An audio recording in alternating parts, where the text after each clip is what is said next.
Ever wished you could snag that must-have item now and pay for it later in manageable monthly installments? That's where Affirm comes in, offering a transparent and flexible payment solution for both online and in-store purchases. Let's dive into how you can make the most of Affirm's monthly payment option. First, let's check if you're eligible. Affirm typically requires a decent credit score, a verifiable source of income, and a valid U.S. address. Keep in mind that eligibility can vary based on the specific retailer and purchase. Next, choose your desired items and proceed to checkout. Look for the Affirm logo as a payment option.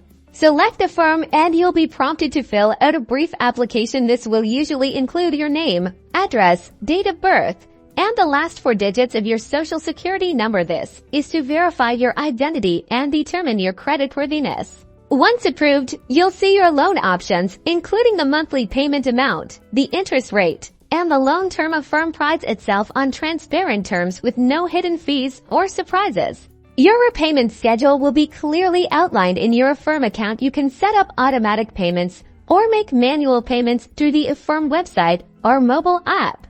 With transparent terms and fixed interest rates, Affirm makes budgeting for your purchases easier. Now you can get what you need and pay over time responsibly.